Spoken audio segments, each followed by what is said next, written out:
Hello. Sorry, just like staring down there. I'm going to be recording a bit of the book because I'm putting it on my Patreon. But, everything is content. And so we are recording the leader chapter again. Again. Hopefully for the last time until we do the, I almost said musical, but I meant audiobook. See, when I stream from my computer, I can see the comments. Obviously, it's not going to be too many comments, though, because I'm going to be trying to record. Okay. So you go to that side. Come down like so. And now, camera. I'm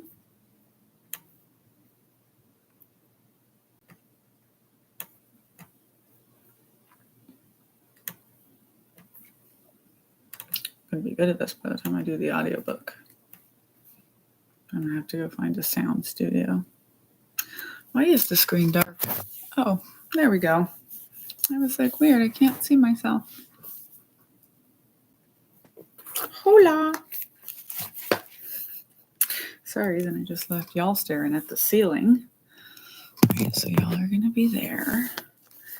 And then try to go live on... Oh, look, somebody gave $50 to our fundraiser for Culting of America. I'm going to try to go live here. And the old account, that might become the new account again. Recording the book. Boom. I don't know where to put all the people. So I think I'm going to have an account for content and an account for books. And hopefully people will just follow all of them. And then TikTok will continue to chase me from each one. You know.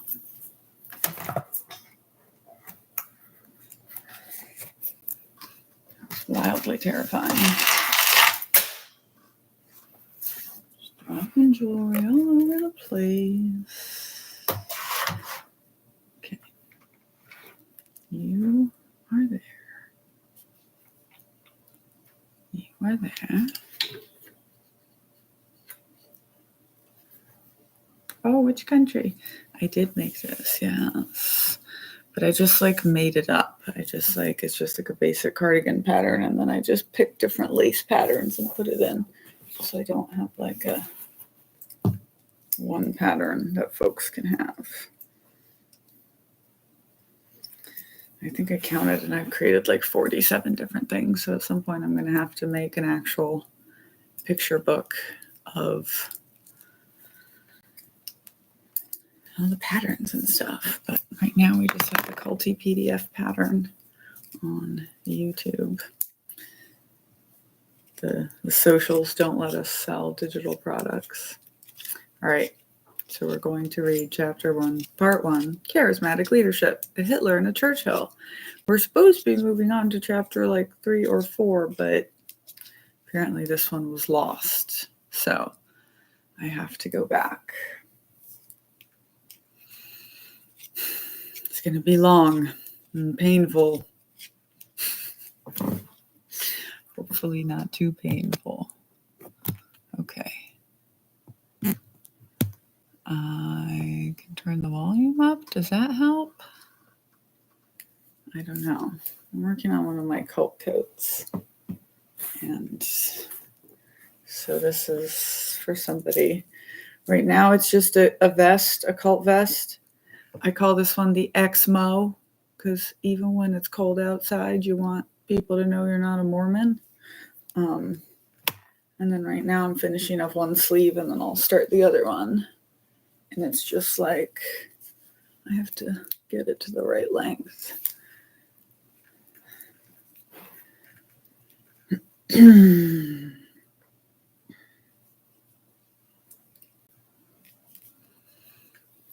All right. All right. Hi, found me again. Yeah.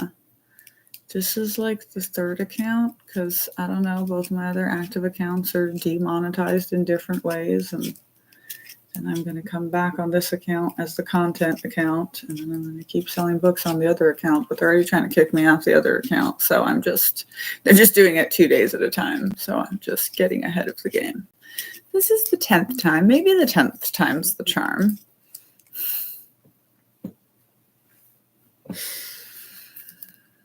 I don't even think it's about only the content. I think it's about they don't actually intend for you to monetize this hard.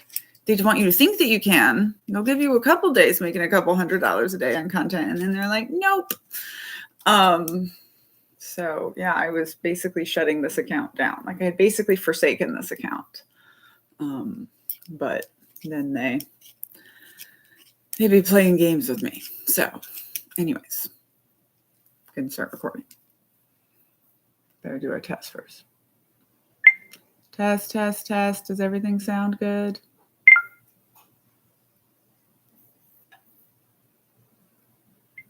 Test, test, test. Does everything sound good? But hearing your own voice is so trippy.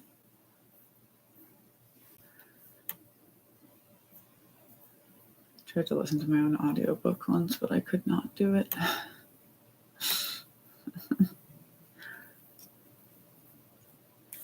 Yep, you're being restrictive. They're just... All right, here we go. Chapter 1, Part 1. Charismatic Leadership, a Hitler and a Churchill. 2 kids from communes hatched a brilliant plan one day in a New York City elevator. By the time the doors opened, Adam from a kibbutz in Israel and Miguel from a 5-mother collective commune in Oregon had decided to build an organization together, taking the good from the communal experiences of their youth and eschewing the bad. Like any kid who grew up in a communal setting, Adam and Miguel understood the intensity of the connection between the members, a kind of funky communal living math that added up to the whole being greater than each individual could hope to be on their own. They dreamed they could harness the power of community to change the way people worked, then studied, and eventually lived. They were not just going to start a business. They were going to change the world. What could go wrong? Early followers and investors seemed to believe that nothing could.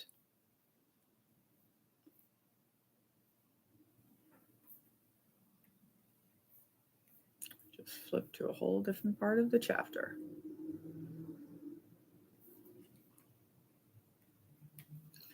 The organization grew at a breakneck pace, recruiting young people from all over the world who were willing to dedicate themselves to a punishing work pace in the interest of the missionized message of change.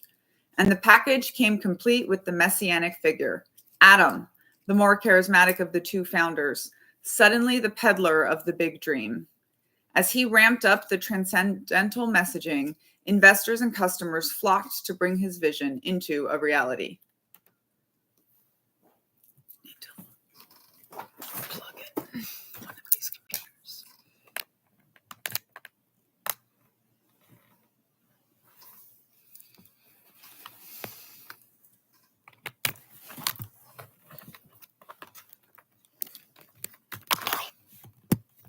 All right.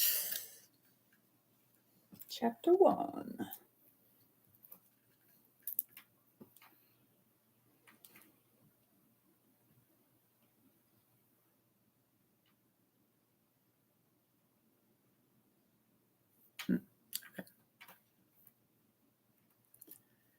But at some point, the focus on we became a focus on me, as Adam became the charismatic savior who was going to deliver everyone their wildest dreams.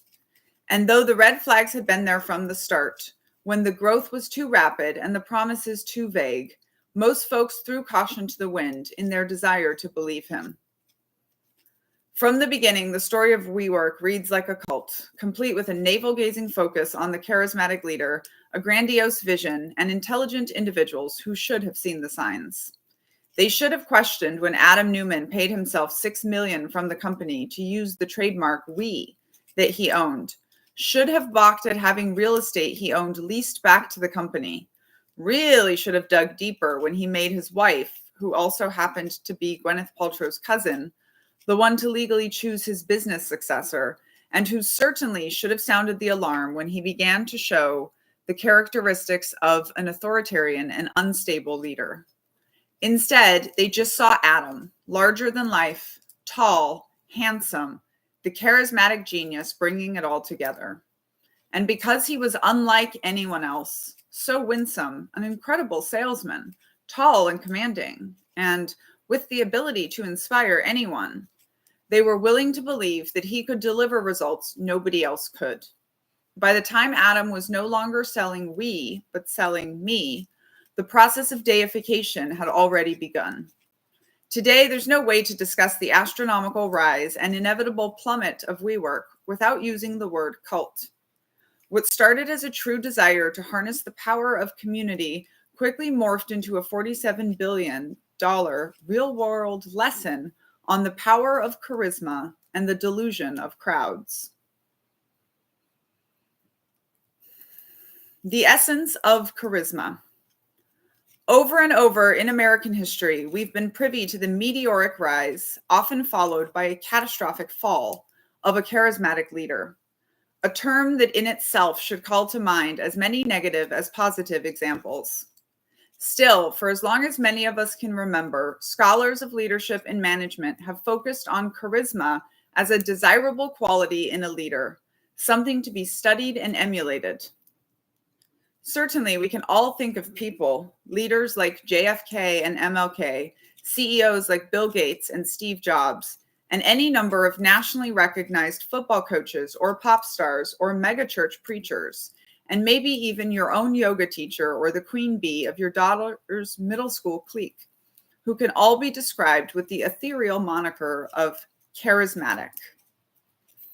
Meanwhile, on the other side of the charisma coin, research from 2021 suggests that CEOs are 12 times more likely to be psychopaths than the rest of us, which is probably unsurprising to anyone who's ever held a corporate job.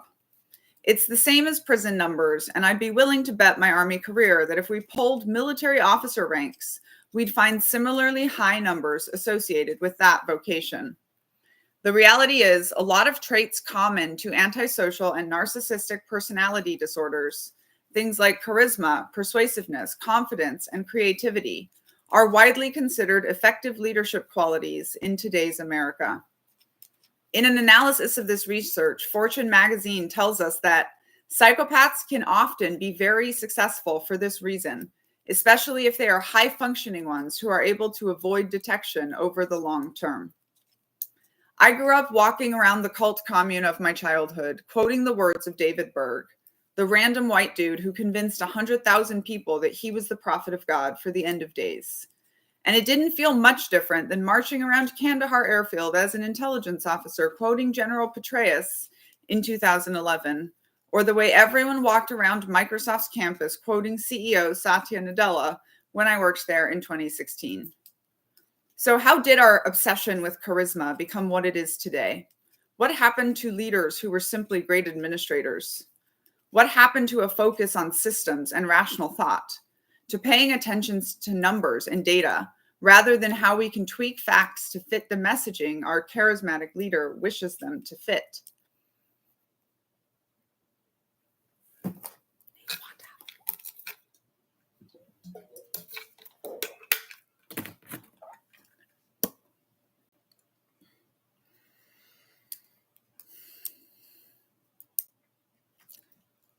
And it's not just in business either. We live in a society that loves to deify individual humans for one reason or another: artistic ability, political savvy, sports wins, or because they were all in a movie we watched. Tom Hanks spoke at my master's graduation, and you better believe I'll be crowing about that until the day I die. We can see, however, if we look at recent American history, that as our world has gotten louder and louder, we've turned more and more of our interest and attention toward these charismatic leaders and the ideas they enthrall us with. I understand it well, as I'm an adult woman fully in the cult of Taylor Swift, self-described as Swifties, in case you've been living under a rock. This shift away from rational thought, reason, and systems, those Enlightenment era values that modern Western societies have so prided themselves on, toward that of following awe-inspiring leaders and their messianic messages, actually fits quite well with what we know about charisma, charismatic leaders, and, well, cults. So what are these charismatic qualities, and how do we understand them as something we can explain, break down, and measure? According to Psychology Today, charismatic traits includes things like confidence, exuberance, and optimism, expressive body language, and a passionate voice. We often tend to look at extroverts, or those who speak often and with assertiveness, as charismatic people. Experts say charisma is not a personality trait, and that people can become more charismatic through working on it. In fact, much of modern corporate leadership coaching is based on that idea. But they also say you can't necessarily perform charisma. However, as someone who grew up at the feet of cult leaders who were doing so with every breath, I have always felt that I learned how to and can, in fact, perform charisma. So how do we grow charisma?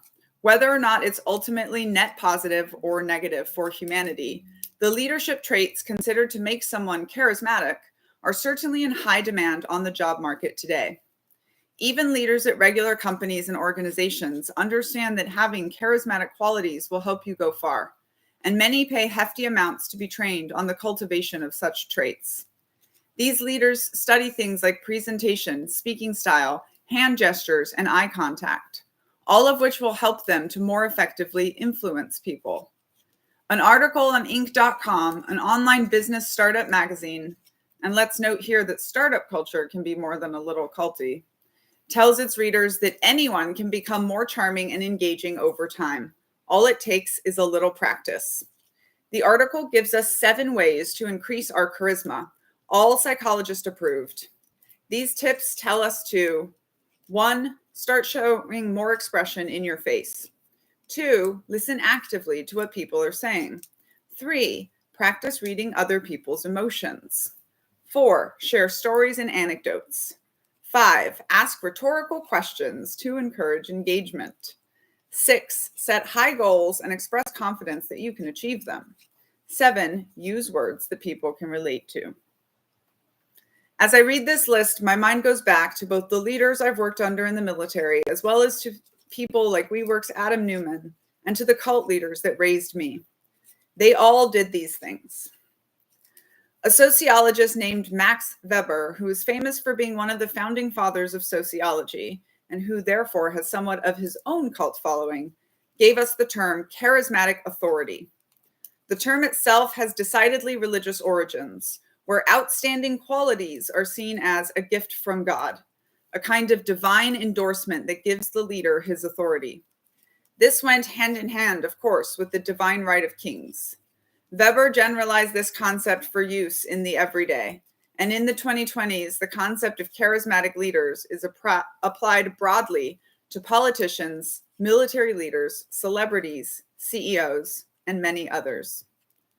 Weber defined the difference between power and authority by telling us that power can be exerted by the use of force or violence. Authority, by contrast, depends on the acceptance by subordinates of the rights of those above them to give them orders or directives. Charismatic authority is often the most lasting of regimes because the leader is seen as infallible and any action against him will be seen as a crime against the state. Charismatic rule is often seen in authoritarian states, dictatorships, autocracies, and theocracies, the kind of governing we thought we had left behind during the Enlightenment. Max Weber posited that humans needed charisma to replace the disenchantment we felt as a result of advancing so much that we lost the concept of magic in our lives. He wrote in 1913 that charisma was a word applied to a certain quality of an individual personality by virtue of which he is considered extraordinary and treated as endowed with supernatural, superhuman, or at least specifically exceptional powers or qualities. These are such as are not accessible to the ordinary person, but are regarded as of divine origin or exemplary. Notice all that religious sounding language? The charismatic leader brought back some of that sense of divine magic, but at a cost. One of the synonyms Weber suggested for charismatic leadership was domination. And he said that charismatic leaders eventually develop a cult of personality, often not by their own doing. I need to measure the sleeves now.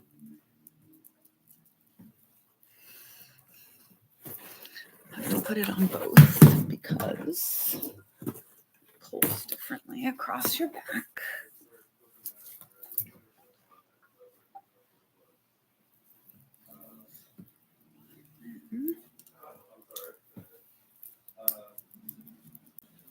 Let me see. What sucks is you don't want to go too long because then it's actually harder to fix than too short. Just need a little bit more. I'm just going to keep this on. No, that's going to get really hot. I did not crochet the dress, but I did crochet this thing. I'm not re-recording words for this because this is just like a video book that I'm posting to my Patreon. But obviously in the audiobook, you re-record everything. This is all just good practice. But also I've been reading this chapter specifically over and over again in Portuguese and Spanish. So it's just like all in my head in all the languages right now.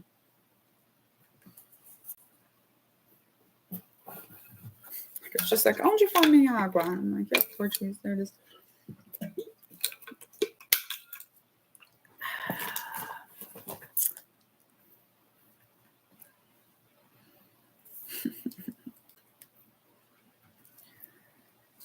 Speaking of cults, it's not a coincidence that they appear to be having a moment of resurgence right now, and not just the obvious ones. Everything from the health and wellness industry to startups to apps we can all download on our phone are displaying a startling level of culty tendencies.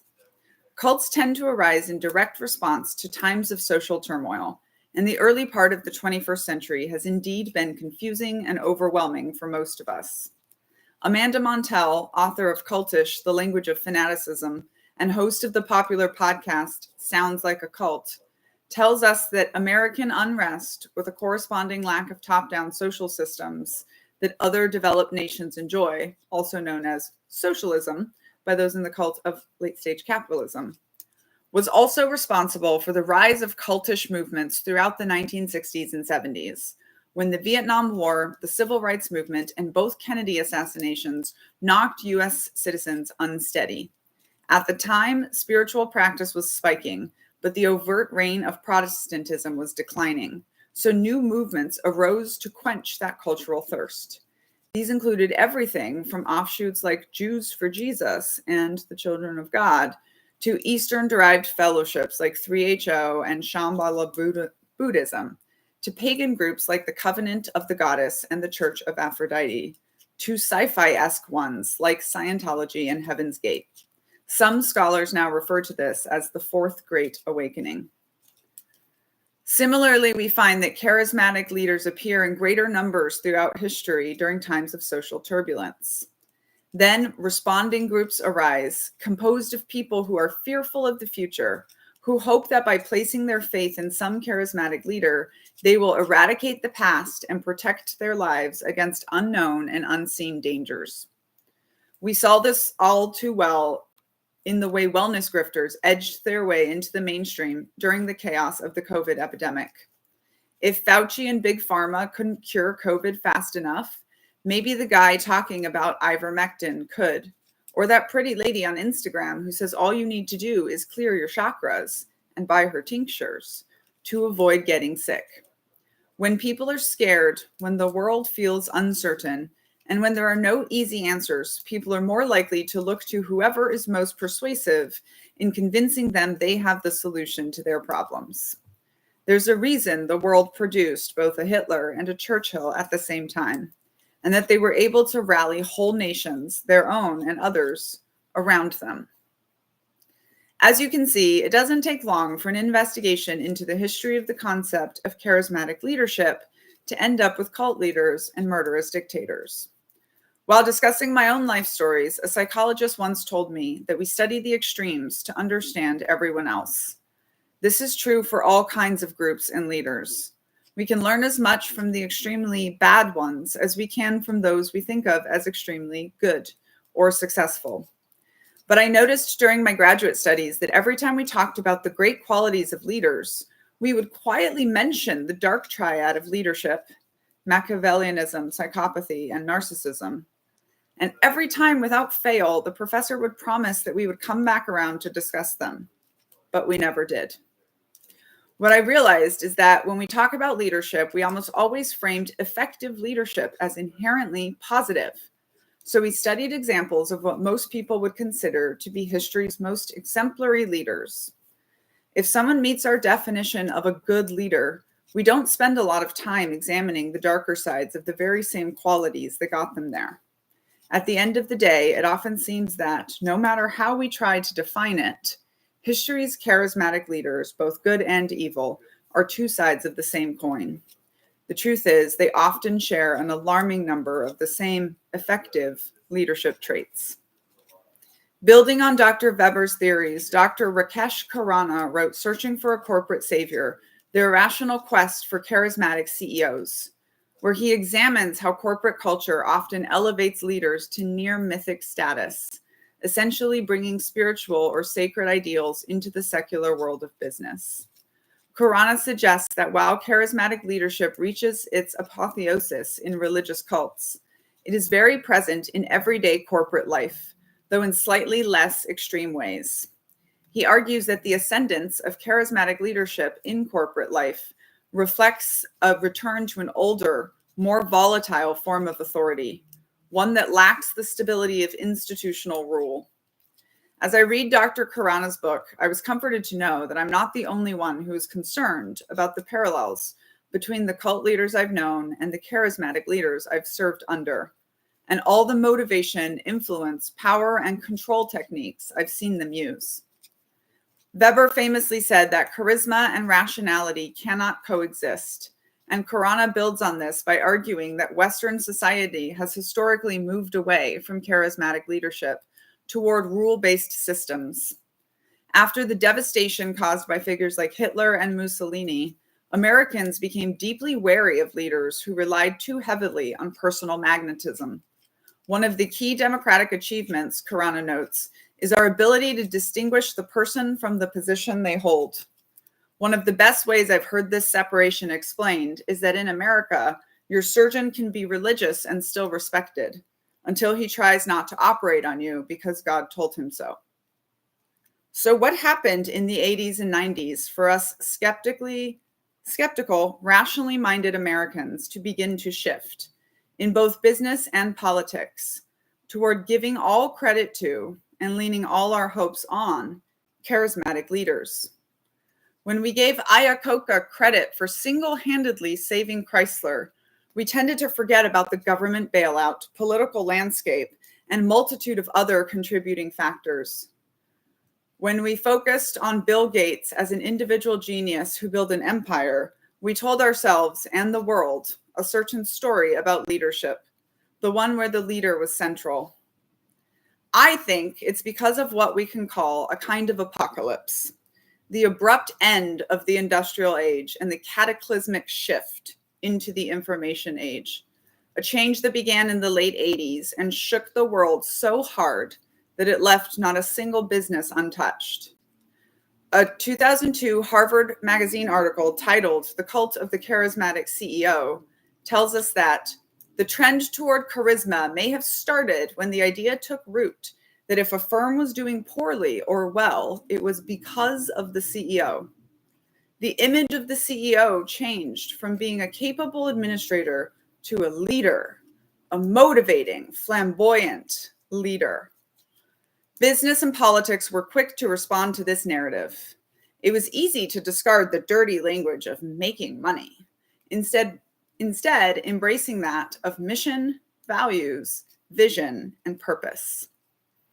The charismatic leader soon took on a whole new quality in the world of tech, with the epic rise of Steve Jobs being the most famous example, perhaps now rivaled by the more overt cult leader Elon Musk.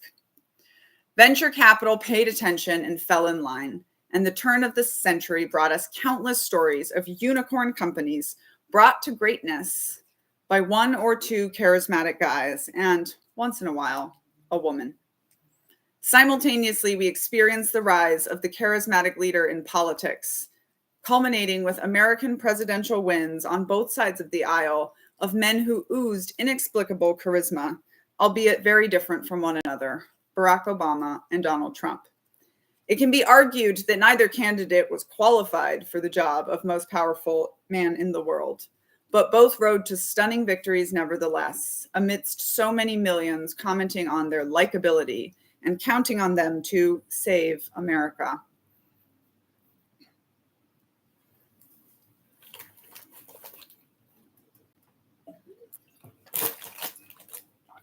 Yes, new book.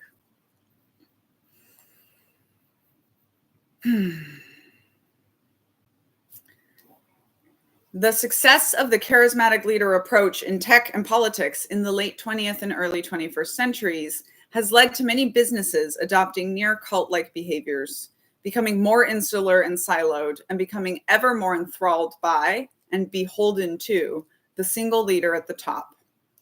And then came the stories of the survivors, former employees of companies like Zappos, WeWork, LuLaRoe, and Twitter, who have described how insidious the creep of power and control was, with stunning reports of how toxic many companies have become today. It is now common to see both the fervent commitment and the kind of deplorable actions usually reserved in our minds for folks in cults becoming ever more common in our everyday companies. Just look at any tech startup in Silicon Valley, where it's common for employees to work 60 plus hours per week without complaint, following a single genius at the top with unwavering loyalty and obedience, implied with free beer on tap in the office, built-in community, and the promise that their product will somehow save the world. Every startup manual or TikTok video coaches young people, usually white men, on how to ramp up their charisma and give their employees a sense of life or death purpose in order to better motivate them to dedicate their time, labor,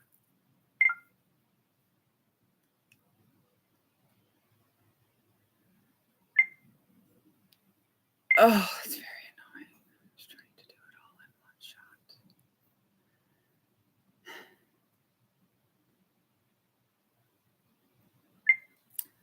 Brain power and often money or earning potential elsewhere to the company mission. With the rise of the internet, we've also seen the rise of the thought leader and influencer, ever more popular with the debut of each new social media platform. The cultivation of a personal brand in today's lingo often includes some element of shaping one's naturally occurring personality traits into some kind of charismatic persona. And the live is restricted.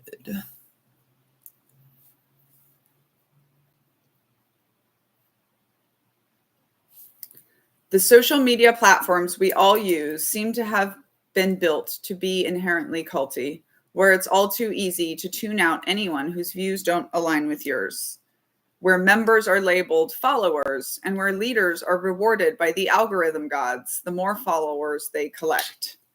Social media has given a platform to people with no actual medical or scientific education, where they can claim to be health experts and spread wild, sometimes harmful ideas and sell their products, like Anthony Williams, aka Medical Medium, self-proclaimed chronic illness expert and celery juice evangelist with no formal medical training, whose authority on health comes from the medical advice bestowed upon him by angels, and who is seemingly legitimized by his 4.4 million Instagram followers and endorsements by people like Kim Kardashian and the queen of alternative wellness herself, Gwyneth Paltrow. Remember her cousin, Rebecca Newman, wife of WeWork founder Adam Newman? People with no discernible talents, skills, or sometimes any actual product besides themselves often become the biggest social media leaders of all. And because of their charisma, all because of their charisma. Think people like Instagram celebrity Hailey Bieber and the entire Kardashian family.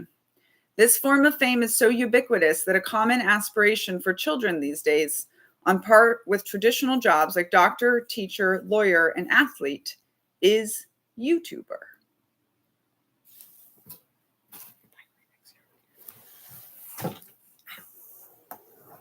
Oops.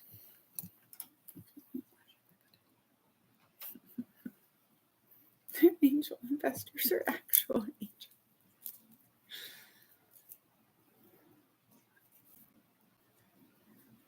Oof.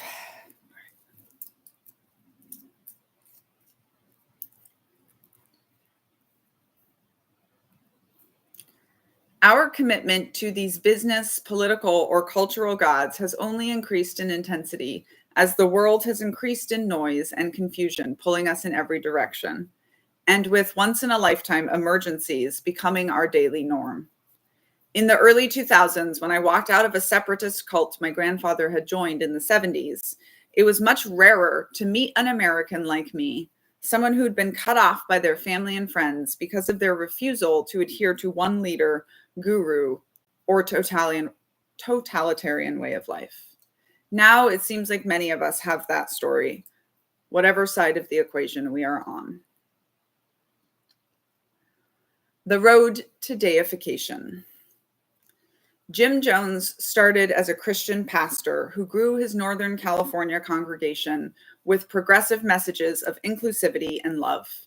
But eventually, the People's Temple became pointedly non-Christian, with a focus on Jones as the ultimate head, their God and Messiah, if you will. And he'd worked hard to become so.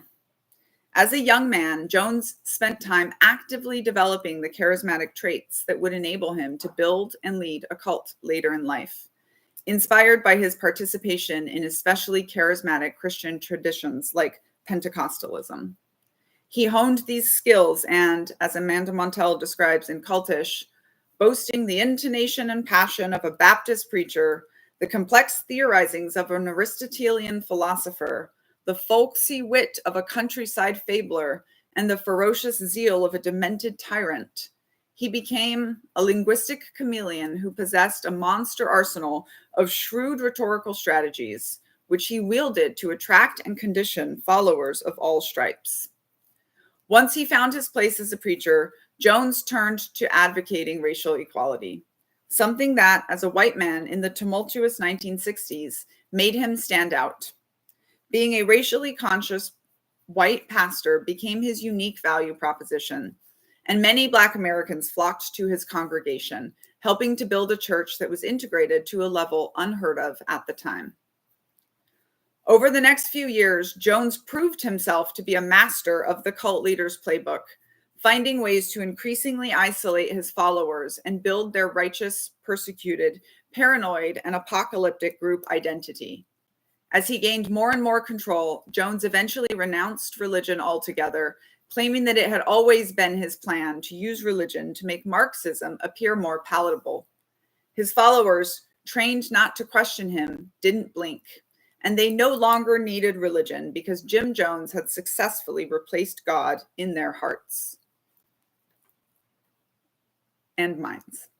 When authorities began sniffing around their Northern California compounds, alerted by ex-members and worried families, it only fueled the fire of Jones's persecution complex, and he convinced nearly 1,000 of his followers to immigrate to Guyana, a small country in South America where they would build their communal equal utopia, free from the oppressive forces of the US government.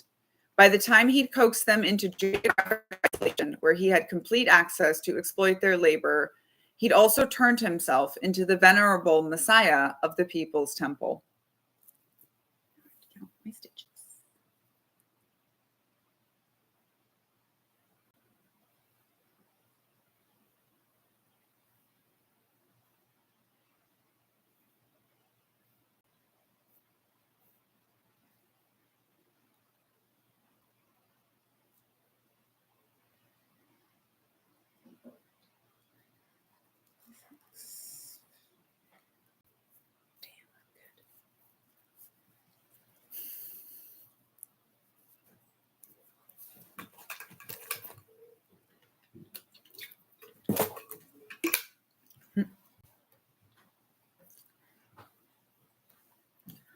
Whatever he said would now be taken as divine mandate by his followers, who were, according to the journalist Tim Reiterman, decent, hardworking, socially conscious people, some highly educated, who wanted to help their fellow man and serve God, not embrace a self-proclaimed deity on earth. But it was too late, and the process of Jones' deification was complete. He was their Messiah, and they would follow him anywhere, even as far as repeatedly rehearsing the act of revolutionary suicide in preparation for their coming apocalypse. The writer Shiva Naipaul argued that the People's Temple was at heart a fundamentalist religious project, obsessed with sin and images of apocalyptic destruction, authoritarian in its innermost impulses, instinctively thinking in terms of the saved and the damned. The result, Shiva Naipaul wrote, was neither racial justice nor socialism, but a messianic parody of both. Nearly 1,000 dead in a mass murder-suicide was the ultimate result of one man's deification taken to the extreme. The process of becoming a charismatic leader, which can be understood in its most extreme form by studying cult leaders like Jones, includes an element of deification, or how the leaders make themselves appear to be godlike, infallible, all-powerful, and all-knowing, even in presumably the most secular vocations, such as business or war. Kings of old used to rely on the power of deification to confer authority outright, speaking of the divine right of kings, while the pharaohs of ancient Egypt named themselves directly as god rulers. Pick up any modern book on leadership, and you'll likely still find a discussion of the power of myth when it comes to leadership, of holding oneself a bit separate and above, while crafting a singular story of the superhero leader who comes in to save the day. And doesn't that just sound a little bit like Weber's concept of charismatic authority infusing magic back into our workaday lives? There's an aspect of deification that also has to do with being saved, even in secular form. If a religious leader or army general or startup CEO or wellness influencer is riding in on a white horse to save us from hell or terrorists or the toxic byproducts and existential disappointments of the modern age, we can put our faith in them, ultimately unburdening ourselves of both the responsibility of having to take action and the discomfort of uncertainty. In chaotic times, their sureness and clear picture of the path forward is a relief, even if what we're moving toward is a kind of apocalypse. At least we know what to expect. Culty leaders thrive on this kind of teleological thinking, i.e., when we approach the future as though the outcome is already decided, whether in our religions, culture, work, or political viewpoint. We'll talk more about teleology in Chapter 10. In Leaders, Myth and Reality, General Stanley McChrystal, commander of all coalition forces deployed to Afghanistan to fight the war on terror until he was relieved of duty for questioning his charismatic leader, says that although leaders are the subject of much scrutiny, too many of us, seduced by the mythology of what good leadership looks like, miss the reality. We intuitively know that leadership is critical to success in the modern world, but we don't really understand what that leadership consists of. So we use storytelling to build our myths of the singular heroic leader at the center of the story, the chosen one who is endowed with special talents and traits not shared by mere mortal men. This sounds an awful lot like the great man theory popularized in the 19th century, which asserts that those in power are entitled to lead because of the traits they've been born with, and that history is nothing more than a collection of biographies of great and powerful men. No modern historian or sociologist worth their salt would take such a theory seriously these days, and yet the myth endures, encouraging people to follow and, as McChrystal says, emulate painted idols rather than real people. As anyone can tell you, whoever went to one of WeWork's company offsites and was transfixed by Adam Newman's performances, or anyone who was brought to God by the early impassioned sermons of Jim Jones, Being in the presence of an effective leader often feels akin to the pull of beautiful music or a rousing speech. We are inspired by the charismatic leader, even when we can't put a finger on why. An important part of this particular magic of charisma is the power of holding oneself as someone a bit separate, creating an element of mysticism and mystery that cannot be explained, and further emphasizing for the follower that the world is full of uncertainty, but the leader alone has the answer.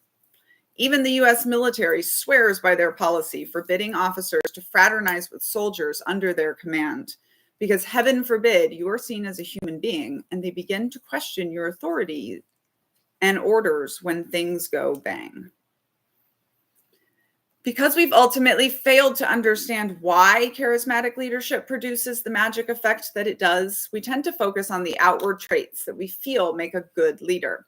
Traits like extroversion, personableness, and confidence, causing us to turn a blind eye to the process of deification as these leaders turn themselves into little mini gods in their own companies, military units, churches, startups, nonprofits, and fandoms. Because we don't fully grasp why the myth of the charismatic leader endures, the way we select, train, and assess leaders often seems flawed or insufficient. In stories from this decade, we have cases like that of FTX, Twitter, Theranos, companies who all seem to have fallen victim to an all too popular belief that superhero leadership trumps boring management, according to Harvard Business Review. And General McChrystal tells us that leadership is often more about the symbolism, meaning, and future potential leaders hold for their system, and less about the results they produce. In this, Adam Newman shone brilliantly. He took the concept of a single word, we, and infused it with so much meaning, symbolism, and future potential that people simply failed to notice that the results were far from what was promised, and that nothing was adding up. It can be argued that our attitude toward charismatic leaders has come full circle as to be religious once again. We can understand that this worshipful, unquestioning relationship to leadership is culturally ingrained in those of us who've been raised in the Western Judeo-Christian world, which has been defined by millennia of hierarchical, patriarchal spiritual traditions. If you look outside business and politics and religion to the lower stakes world of pop culture, you even see this holy/royal tendency in our seemingly harmless female-centric cultural icons. Saint Dolly Parton, Queen Bee, Beyonce, not to mention the rabid Taylor Swift fandom who never question her proclamations and who have the power to cancel anyone or anything she deems harmful to her rule. Americans love to worship, whether it's a pop music star who makes them feel empowered and understood, a CEO who will lead them to abundance, a religious leader who will teach them how to be righteous and give them a ticket to heaven, or a politician who will help them take their country back. Authority is something that can be wielded only with the consent of the followers, according to Max Weber. And just like in ancient times, when seasons of disaster sent people rushing back to their gods, in modernity, times of social turmoil drive us to demand the guidance of charismatic leaders in our organizations and groups. So how is it done? The deification. What's the actual process of becoming godlike to a group of followers? The truth is that these leaders who love to think of themselves as unique actually set predictable enough patterns that they appear to have all attended the same Messiah school, according to renowned cult expert Dr. Janja Lalich. It all starts innocently enough, usually with a big idea to change the world. Though if we look back to the future cult leaders' childhoods, there were usually signs that should have been concerning. Jim Jones had always been manipulative, deceitful, and willing to do whatever it took to make people follow him, while David Berg of the Children of God was over-controlled and abused by his parents and was already a sexual deviant at a young age. It is reported that Elizabeth Holmes, the CEO of Theranos and an emotionally withdrawn child of a once illustrious family, being driven by a jealous mother who wanted her daughter to make a name for herself, declared to her father, a vice president at Enron, at the age of 9, that all she really wanted out of life was to discover something new, something that mankind didn't know was possible to do.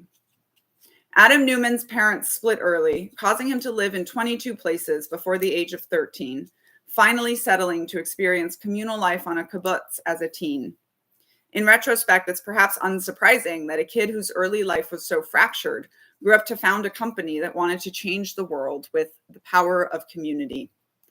Cult expert Dr. Stephen Hassan once told me that he thinks all cult leaders grew up in cults. That is to say, situations of complete coercive control and culty dynamics. And while we'll probably never be able to confirm that for sure, it is an intriguing concept. Footnote time.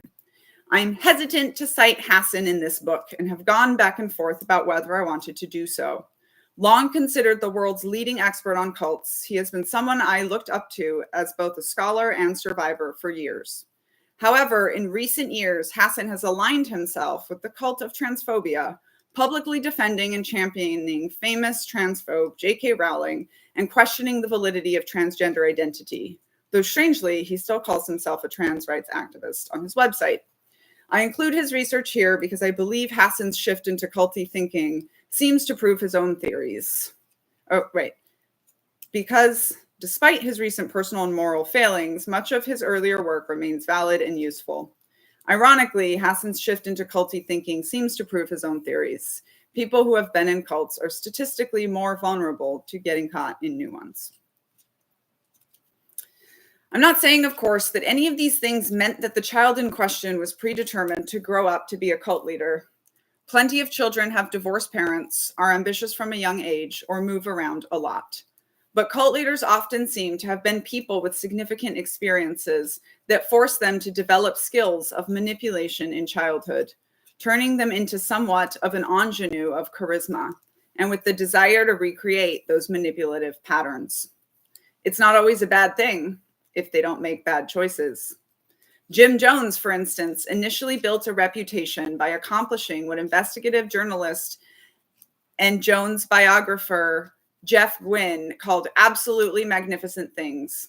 In a Vice interview, Gwynne explained, if Jim Jones had been hit by a car and killed somewhere toward the end of the 1950s, he'd be remembered today as one of the great leaders in the early civil rights movement, and he would have earned that reputation. That's what makes what happened to him even sadder and actually more tragic. He had the ability to do great things, and instead he used his talent for provocation, for manipulation. And as a result, he's remembered today as a terrible person. Frankly, he earned that. It's a pattern we see often. Charismatic leaders who use their unique talents to build something that most people would agree is good. But at some point in their accumulation of power, a kind of switch gets flipped, and they begin to weaponize the control they hold over their followers. In Jim Jones's case, this was certainly exacerbated by years of amphetamine and barbiturate abuse. But more than anything, he had become intoxicated by his own power. Just like nobody ever knowingly joins a cult, I would argue that few people set out to actually start one. The problem is that these leaders inevitably start drinking their own Kool-Aid. Being deified and worshipped by their followers gives them increasing proof that they are God, and they start to believe it. Army generals looking right at you.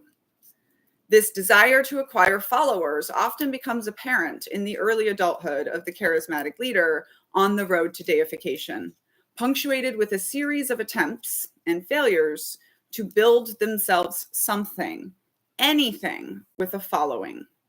David Berg was nothing but a failed Pentecostal preacher and a wildly successful alcoholic before finding his calling, saving lost souls searching for meaning among the hippies of California, according to Lauren Huff, a fellow survivor of the Children of God and author of Leaving Isn't the Hardest Thing. Adam Newman started and failed 4 companies before finding his initial success with Green Desk and then exploding onto the entrepreneur scene with WeWork. Elizabeth Holmes had mediocre grades before she got into Stanford through a back door, but ultimately washed out anyway. She only got investment for Theranos because of strings her father could pull and an over-reliance on her charisma and famous ancestors. Keith Raniere was involved in starting a myriad of companies before finding success with Nexium. These stories all ring with a familiar note. These individuals need to build something. What it was wasn't important, as long as it came with followers, hundreds or thousands or millions of them. Once they've built something with a following, these charismatic leaders began to set their unique talents to code switching in order to become something to one segment of their following and something else to another, which Jones was known to be an expert at. This important tool in the arsenal of the aspiring cult leader, as it allows them to speak in several tongues at once, appealing to different but overlapping audiences, according to Derek Barris, Matthew Remski, and Julian Walker of the hit podcast and book Conspirituality. It also has the benefit of keeping their followers off balance, never knowing what will happen next. We can see this easily in the rantings of cult leaders, who usually show a fondness for having themselves recorded so no pearls of wisdom might slip away. But we can also see it in the famously mercurial temperament of Steve Jobs, or in Donald Trump's nasty habit of nicknaming political opponents and allies alike, or even in Bikram hot yoga teacher training, where students are yelled at, insulted, and forced to keep going to the point of fainting or vomiting, which then makes the little nuggets of approval feel like a sacred blessing. This sort of hot and cold behavior is often accompanied by threats of, if you don't like it, you're free to leave any time, a loaded phrase that is actually intended to remind you of the exit costs you incur by disagreeing on any point with the guy at the top. More on exit costs in Chapter 9. Aspiring cult leaders often become quite politically or socially active, which helps to attract passionate and intelligent followers who are willing to work hard for change and are seeking a transcendent mission. More on this in Chapter 3. E.g., Save the World for the End of Days, David Berg. Unlock your ultimate potential, Keith Raniere.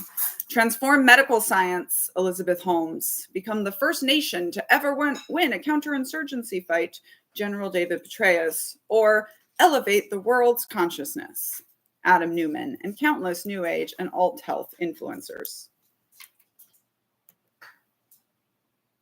Trying to get this puzzle piece all perfect. All right.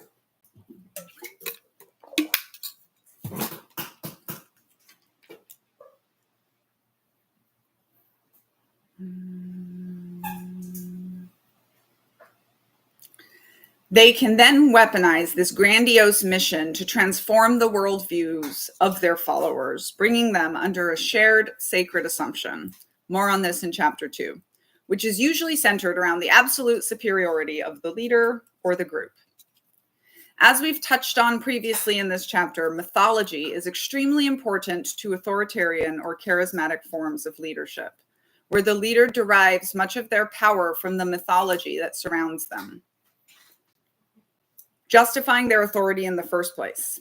In cults, this mythology, a focus on the founder's image and story, often accompanied by everyone celebrating the leader's birthday, and the story of the group's origins, all contribute to the process of deification. Often the past failings of the leader are included in this story. David Berg struggled until God called him to be a prophet.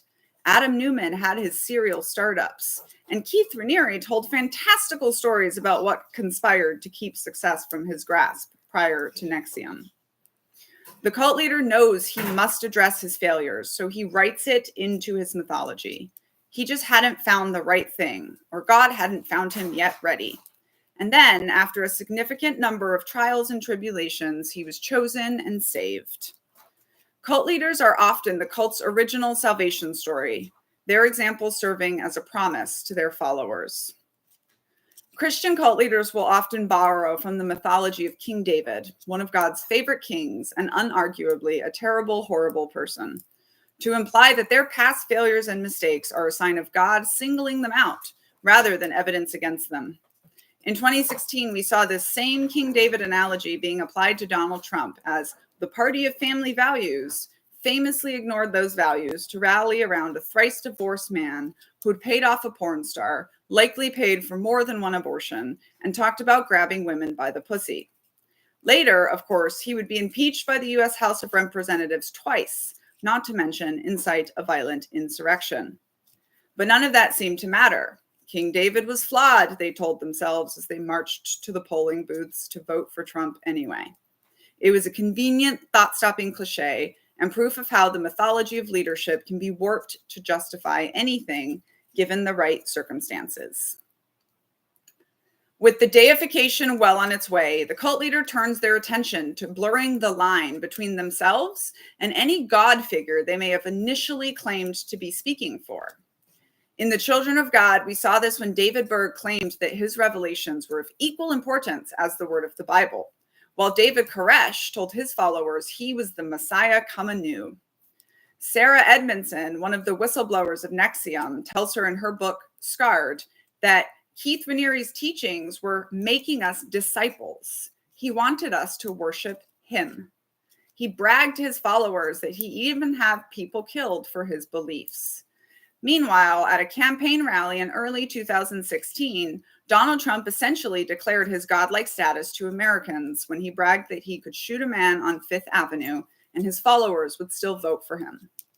The New York Times, in an article called The Cult of We, referred to Adam Newman as a startup demagogue who inspired to be a demigod, but got hamstrung by his own ego and greed.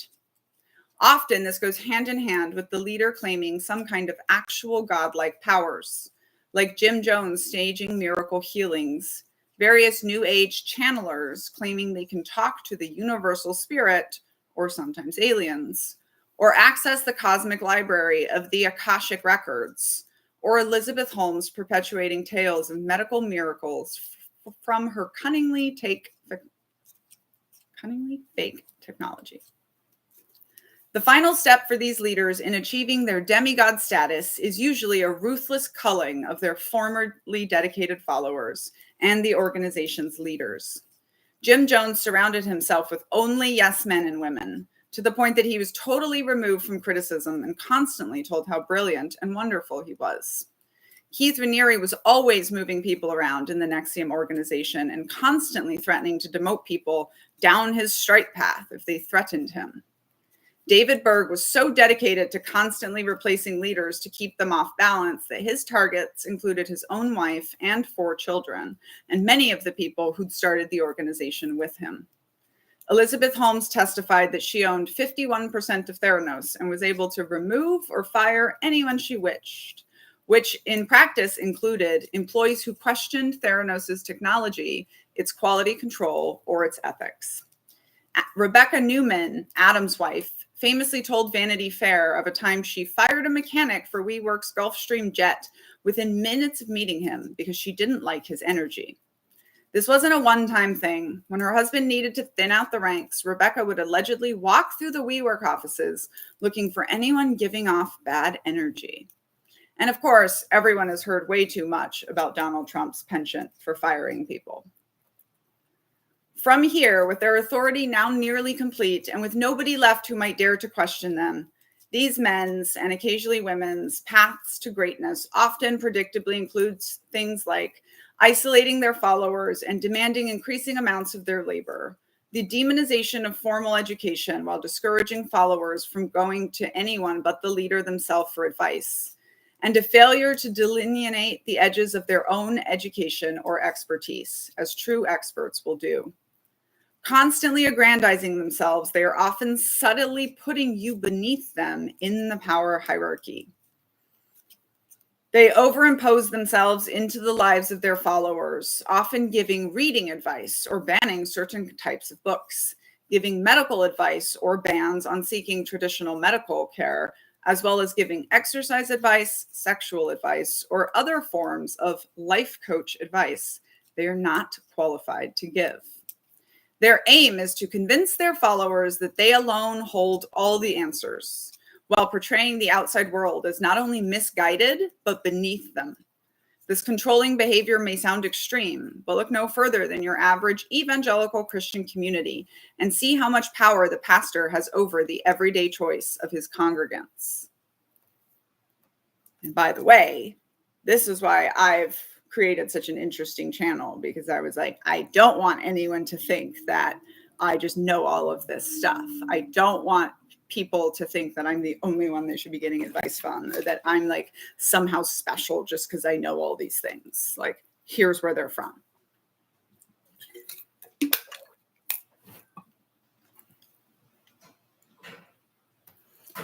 And the reality is, devotion to a guru or messiah figure without the ability to critically question is not just foolish, but incredibly dangerous.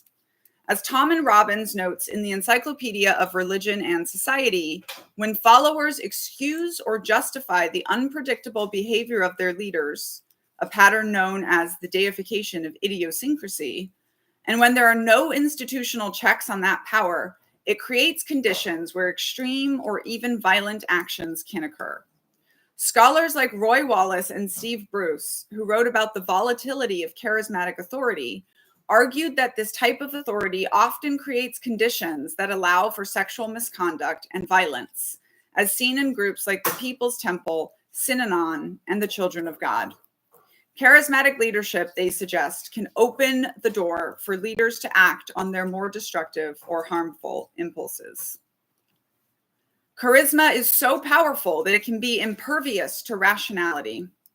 In a review of Dr. Karana's book, Searching for a Corporate Savior, reviewer Craig Lambert wrote that charismatic authority is a precarious, profoundly vulnerable thing, as history has repeatedly proved, and that allegiance to charismatic leaders is in fact antithetical to an open society. The atavistic corporate quest for charismatic CEOs, with its deference to the personality and vision of a particular individual, comes bundled with risks of abuse, misconduct, and incompetence. The results are now spread before us, and their name is not Legion, but Enron. As enamored by hero and superhero narratives as we are, it's far too easy for individuals to be deified in our society. From the online yoga teacher who claims a certain pose can heal your trauma, to the brilliant but erratic CEO of the startup you work for, to that Tony Robbins seminar your cousin won't stop talking about, to the man who your aunt is still convinced the 2020 presidential election was stolen from. I like the words of Dr. Janja Lalich, a brilliant sociologist who once fell for her own political guru turned cult leader, who, in an interview, warns us there are no gurus. And then it's like, dun dun dun, part 2, ... and his skinny white woman. The guru often isn't doing it alone. Time and again, when an American cult comes to public attention, often because they've crossed some very clear lines and have victims or bodies to show for it, we find that very near the cult leader, a skinny white woman is pulling some of the strings. I know that Tony Robbins made a gross video that he titled "I'm Not Your Guru," where he's super abusive to people and exploiting a girl from the Children of God who's also lying a little bit. But he does want to be exactly everybody's guru.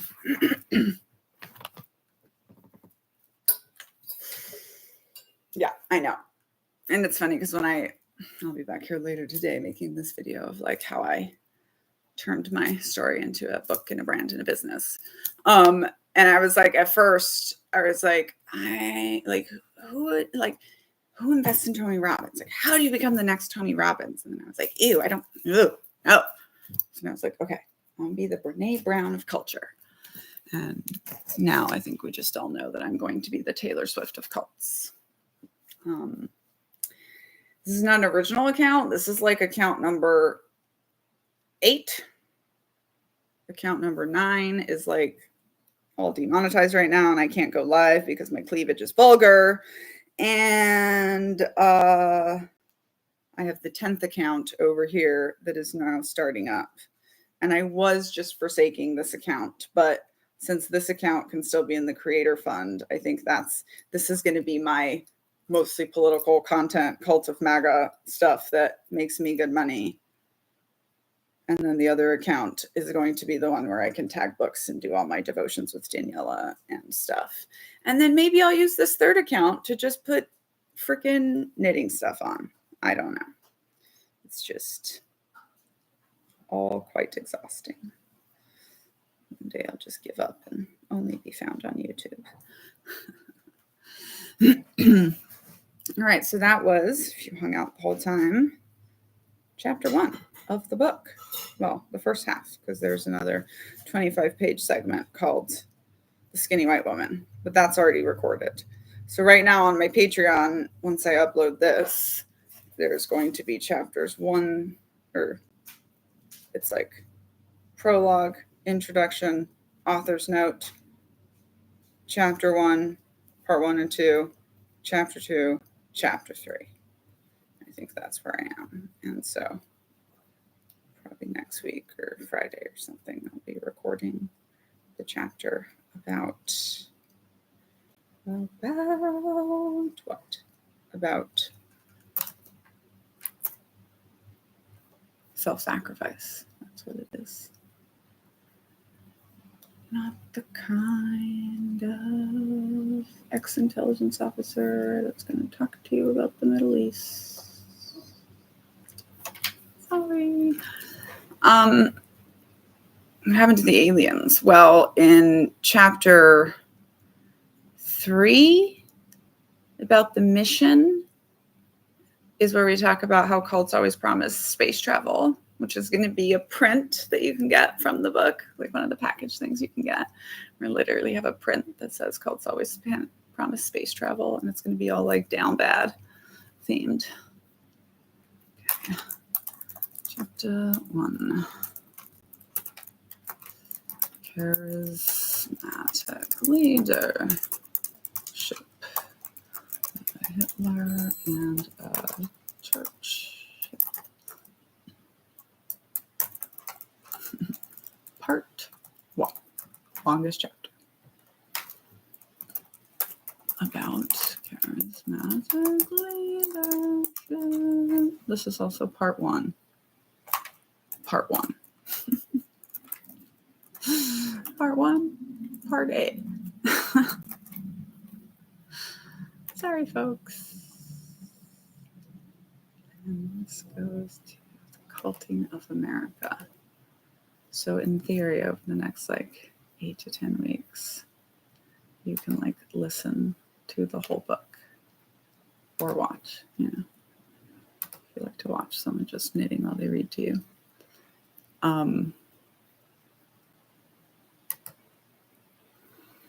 And yeah, right now we're in the getting everything back from, hearing back from legal reviewers and fact checkers. And I'm going to have to probably do some weeks of more editing and changing things. And anyway, the next big thing is going to be August 5th is when we do the unveiling of the Culting of America era and finally have pre-sales and the cover, and hopefully I'm going to unveil it by pulling a cover off a huge RV. So also, by the way, next Wednesday, the 25th, I'm doing a knitting pop-up happy hour in New York City at the Gallivant, and that link is in my bio. Unless you're on the brand new account, then you have to go to one of the other accounts. And then starting late July through late August, we are going to be in some sort of living van arrangement, driving from DC up to Canada, across to Seattle, and then down to California. So if you live along any of those routes, you should come to our Knitting Cult pop-up happy hours that we're already going to have. I've already heard of people from Alberta, And I'm definitely going to wrap the van in just like knitting cult lady stuff. Coming soon, Culting of America. We might let the Canadians see the book cover early just for being cool. I feel like Canadians will enjoy seeing a van drive by that says the Culting of America coming soon. And of course, I'm going to put like the, QR code. I think Eugene is one of the places that we will stop, right? You are along the Pacific Coast Highway. Like, we're going to not be trying to go too far out of our way just because of time. But we definitely want to go to Portland. And if it lines up for her, do an event with Park Rose Permaculture, who seems incredibly lovely. But I just keep joking because it's like, yeah, people follow us both for the political content, but like, it's just going to be me sitting on the side knitting while the two plant people geek out about plant stuff. And I can't science because, homeschool. People are always like, oh my gosh, is there anything you're not good at? I'm like, science and math. Science and math. Okay, so we just posted that. Now I gotta post part 2.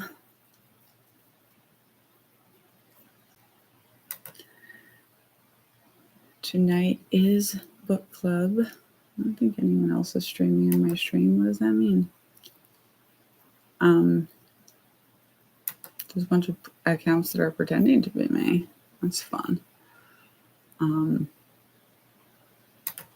Tonight's Cult Book Club, and we are doing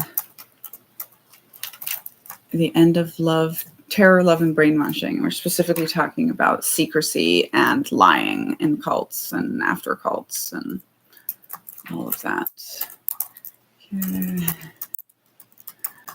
Well, I live on the East Coast. I live in College Park, Maryland. We are also having book launch party January 20th, College Park, Maryland. Deets in the bio.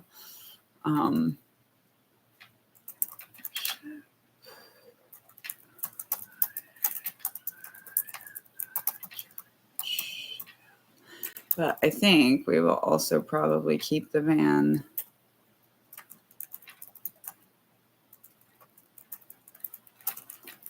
and try to do some more trips around the East Coast. But I do a once a month happy hour in College Park, Maryland. And if anyone wants to be on that list, you can email admin@uncultureyourself.com. Megan will put me on the list. I speak Portuguese, Spanish, a little bit of English. I can count to 10 in German. No, tiny bit of German. I can count to 10 in Punjabi. And that's it. Knitting language, and crochet language. And now I'm learning to play guitar. This is why I had to do my own audiobook, because I was like, well, we're not going to find a voice actor that speaks cult language, army language, Brazilian Portuguese, and Mexican Spanish with a gringa accent, and can also say First Lieutenant Daniela Mestinek. It's like people keep asking me if the people in the parade were trained actors, and I was like, that would be such a silly, risky thing to attempt, because there's just a million tells. Like mistakes that a veteran would never make. There's these people, these bros sometimes, they try to come on and be like, well, I was in the army and blah, blah, blah. And then they call it boot camp. And in the army, it's basic training. And in the Marines, it's boot camp. And that's not a mistake any veteran would make. That is a mistake that a civilian dude would make, because y'all call all of them boot camp the same way y'all call everyone soldiers. Oh,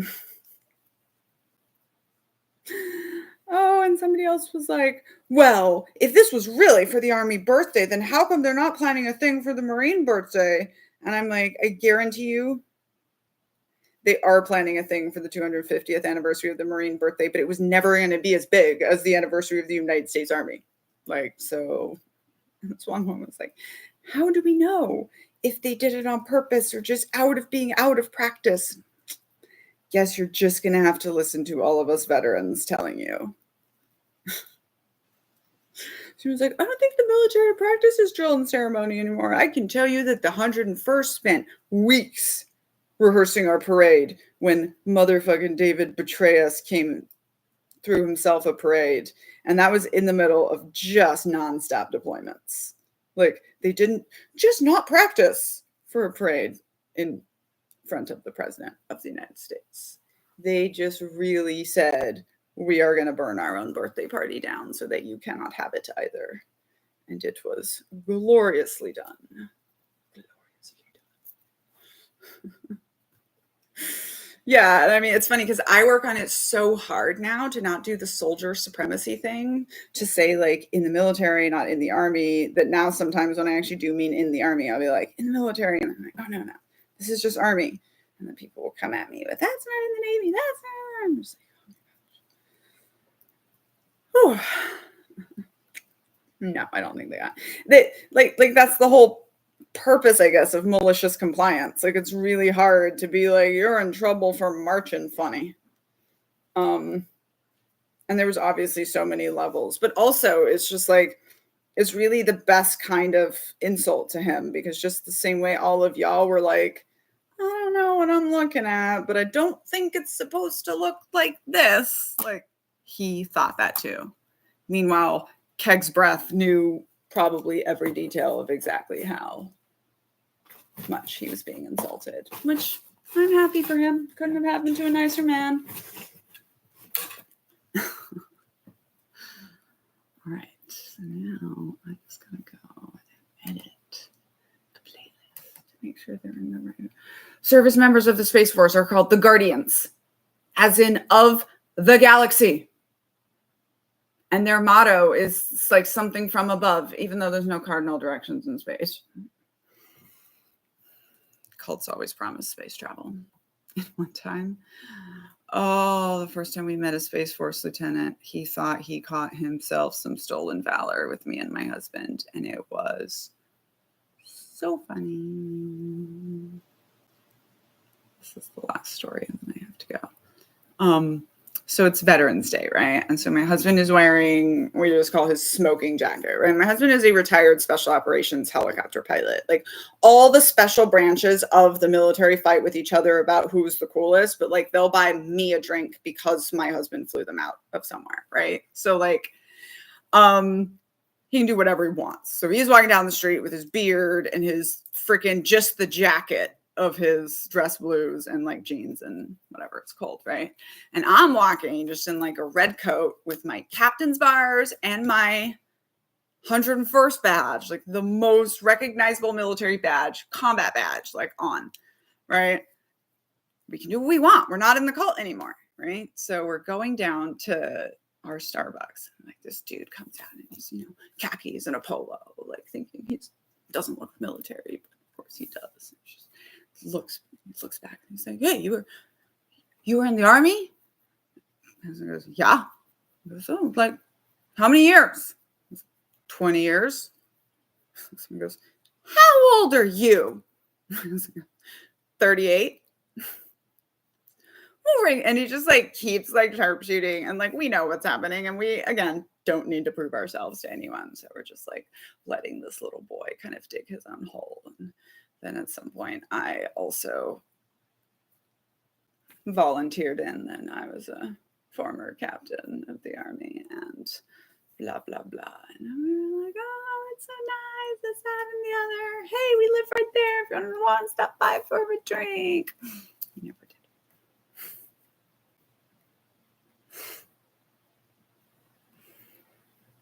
Shockingly. All right. So just need to rearrange this so we can watch it in order.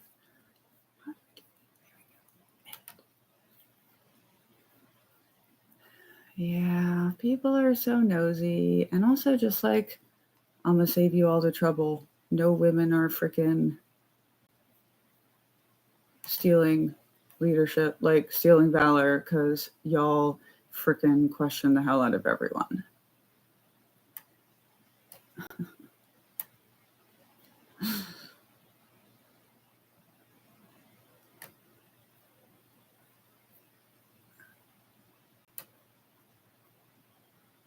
again, it's pretty much impossible to pass out being in the military if you weren't in the military. But like, men are not questioned, and women are like, every single time I'm wearing that combat badge, bros will show up and be like, "Why are you wearing 101st combat badge?" Like, bro, one guess. You can have one guess why I'm wearing 101st combat badge. Actually, two, because 2 reasons I'm wearing 101st combat badge. Those reasons, by the way, are because I went to combat with the 101st. Bro, do you even combat badge? Yes. All right. So, if you want to come see the preview chapters, do that. Probably be back this afternoon while the children are play dating to record my first actual segment of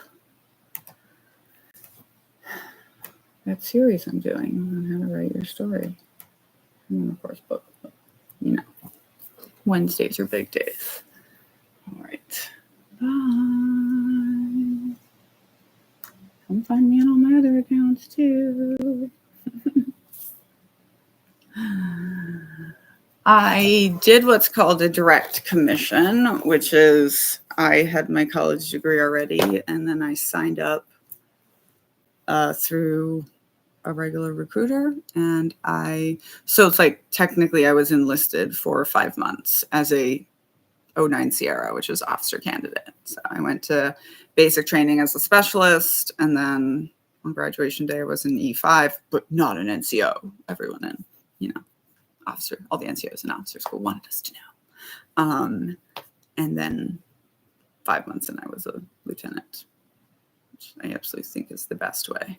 Because one, you at least kind of know what the regular soldiers are going through because you went to basic training, even though you knew that you were going to not be a Joe at the end of it. And two, because, who would put up with 4 years of that? That's cray. That's cray. Even ROTC. It's like they still paid off stuff for me, and I didn't have to do that for 4 years. I just had to do 5 months all intensive. So yeah, that's the stuff. All right, time to go. Thanks for hanging out with me while I recorded, and we shall see you soon. Oh yeah, my recruiter was I just walked into his office and said, "Put me into the Army as an officer." And they spend all their time trying to convince you to enlist because it's less paperwork for them. But and they literally lying to me. He was like, "No, you won't be able to get student loan repayment if you go in as an officer." And they tell this lie to so many people. And I knew it was a lie because my future ex-husband had just gone through and had gotten his, right? So I was just like, okay, that's fine. Send me to maps. I only had 17K of student loan anyways. And then when I got to where they were actually writing my contract, I was like, oh yeah, and I want the student loan repayment. And they were like, yes, ma'am, and put it in. And I met so many bros, specialists during my career that were like, yeah, I had a degree, but I had to enlist for student loan repayment. I'm like, bro, you didn't. You just fell for the lies. So anyway, bye.